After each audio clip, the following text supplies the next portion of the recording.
নমস্কাৰ বন্ধু বান্ধৱীসকল আমাৰ এই নতুন চেনেলটোলৈ অৰ্থাৎ ডিজিটেল মিডিয়া ইউটিউব চেনেলটোলৈ সকলোকে পুনৰবাৰ স্বাগতম জনাইছোঁ তো আজি এই চেনেলটোৰ এটা প্ৰথমটো ভিডিঅ' তো আপোনালোকে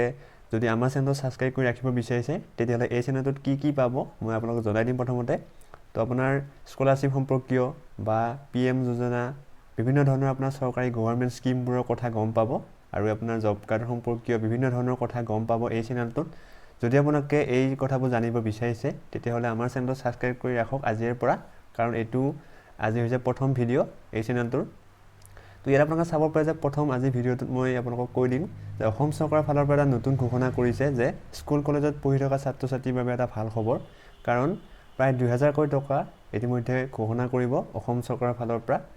ছাত্ৰ ছাত্ৰীৰ বাবে আৰু এইখন ফৰ্ম ফিল আপ কৰি আপোনালোকে জমা দিব লাগিব তো এইখন ফৰ্ম ক'ত পাব আৰু ক'ত জমা দিব লাগিব সকলোবোৰ ডিটেইলছ মই এই ভিডিঅ'টোত জনাই দিম আৰু আপোনালোকে অতি সোনকালে আবেদন কৰিব লাগিব কাৰণ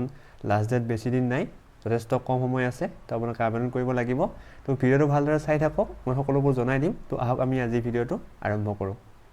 এইটো হৈছে অফিচিয়েল নোটিছটো তো এখন পেপাৰত প্ৰকাশ পাইছে এইটো নোটিছ কোনো ধৰণৰ ফেক নোটিছ নহয় তো আপোনালোকে পঢ়ি চালে গম পাব তো ইয়াত আপোনালোকে চাব পাৰে যে ইয়াৰ দ্বাৰা অসম চৰকাৰৰ সমাজ কল্যাণ বিভাগৰ অন্তৰ্গত স্কুলৰ পাঠ্যক্ৰমত অধ্যয়নত দিব্যাংগ ছাত্ৰ ছাত্ৰীৰ বাবে অৰ্থাৎ সকলো ছাত্ৰ ছাত্ৰীৰ বাবে নহয় এইটো আপোনাৰ দিব্যাংগ ছাত্ৰ ছাত্ৰীৰ বাবে ঘোষণা কৰিছে স্কিম তো আপোনালোকে ইয়াত চাব পাৰে যে দিব্যাংগ যিসকল ছাত্ৰ ছাত্ৰী আছে তেওঁলোকে এপ্লাই কৰিব পাৰিব সমাজ কল্যাণ বিষয়াৰ কাৰ্যালয়ত দাখিল কৰিব লাগিব এই ফৰ্মখন মই ফৰ্মখন আপোনালোকে জনাই দিম ক'ত পাব তো এই যেটা আপোনাৰ এপ্লাই কৰা লাষ্ট ডেট আপোনাৰ 17 জানুৱাৰী আগত জমা দিব লাগিব নিজৰ আপোনাৰ জিলাৰ সমাজ কল্যাণ বিষয়াৰ কাৰ্যালয়ত তো প্ৰথমতে আপোনালোকে চাব পাৰে যেটো আবেদনকাৰী আৰু প্ৰয়োজনীয় চৰ্তাৱলী কি লাগিব তো আবেদনকাৰী চৰ্তাৱলীসমূহ চাব পাৰে কি যোগ্যতা লাগিব ইয়াত আপোনাৰ প্ৰথমতে আছে এক নম্বৰতে আবেদনকাৰী দিব্যাংগ ছাত্ৰ ছাত্ৰীসকলৰ অসমৰ স্থায়ী বাসিন্দা হ'ব লাগিব অৰ্থাৎ অসমৰ স্থায়ী বাসিন্দা হ'ব লাগিব তেতিয়াহ'লে এপ্লাই কৰিব পাৰিব লগত আপোনাৰ স্থায়ী বাসিন্দাৰ প্ৰমাণপত্ৰ গাঁঠি দিব লাগিব ফৰ্মখনৰ লগত তাৰপিছত আপোনাৰ 2 নম্বৰতে আছে আবেদনকাৰী ছাত্ৰ ছাত্ৰীসকলে 40% বা ততোধিক দিব্যাংগৰ প্ৰমাণপত্ৰ থাকিব লাগিব অৰ্থাৎ আপুনি 40% দিব্যাংগ হ'ব লাগিব তেতিয়াহ'লে এই সুবিধাটো পাব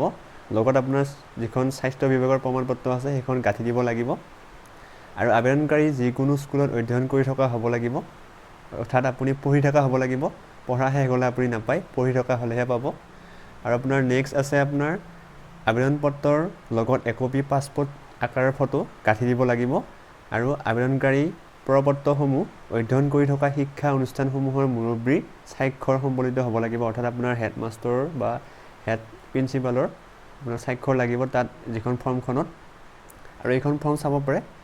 এইখন ফৰ্ম ফিল আপ কৰিব লাগিব ফৰ্মখন আপোনালোকে কম্পিউটাৰ দোকানত গৈ ভালদৰে ওলাব লাগিব এনেকুৱা ধৰণৰ আপোনাৰ ফৰ্মেট লাগিব applicant name father's name mother's name guardian name date of birth address দিব লাগিব এইটো পাছপোৰ্ট ফটো দিব লাগিব ইয়াত গাঁঠি তো এইখন ফৰ্ম আপোনালোকে চাই ল'ব ইয়াৰ যিটো ড্ৰাফটটো আৰু এইখন আপোনালোকে ফিল আপ কৰিব লাগিব আৰু তলত আপোনাৰ দিয়া আছে certificate from head of the school and institute অৰ্থাৎ আপোনাৰ স্কুলৰ চাৰ্টিফিকেট এইখন তো এইখিনি ফিল আপ কৰি আপোনালোকে স্কুলৰ হেড অৰ্থাৎ হেডমাষ্টাৰ অৰ্থাৎ প্ৰিন্সিপালৰ পৰা আপুনি চিল আৰু চাইন কৰি দিব লাগিব তাৰপিছত এইখিনি কৰি আপোনালোকে জমা দিব লাগিব ক'ত জমা দিব লাগিব আপোনাৰ সমাজ কল্যাণ বিষয়াৰ কাৰ্যালয়ত নিজৰ জিলাৰ সমাজ কল্যাণ বিষয়াৰ কাৰ্যালয়ত জমা দিব লাগিব তো আপোনালোকৰ সকলোৰে জিলাত সমাজ কল্যাণ বিষয়াৰ কাৰ্যালয় আছে তাত জমা দিব লাগিব আৰু এই জমা দিয়াৰ লাষ্ট ডেট আপোনাৰ 17 জানুৱাৰী তো 17 জানুৱাৰী আগত আপোনালোকে জমা দিব লাগিব তেতিয়াহ'লে এই সুবিধাটো পাব তো যদি আপোনালোকে এই সুবিধাটো প্ৰায় বা এই সুবিধাটোৰ কাৰণে যোগ্য তেতিয়াহ'লে আপোনালোকে সোনকালে আবেদন কৰক আৰু যদি আপুনি এই সুবিধাৰ কাৰণে বৰ্তমান বা এই সুবিধাটো আপুনি লাভ কৰিব নোৱাৰে কিন্তু আপোনাৰ কোনোবা যদি চিনাকি আছে তেতিয়াহ'লে এই ভিডিঅ'টো শ্বেয়াৰ কৰি দিব আৰু তেওঁলোকক জনাই দিব এই বিষয়তে কাৰণ তেওঁলোকে যাতে এই সুবিধাটো পায় তো আজি ভিডিঅ'টো এইখিনি আছিলে যদি আপোনালোকে ভিডিঅ'টো ভাল পালে নিশ্চয় এটা লাইক কৰি দিব ধন্যবাদ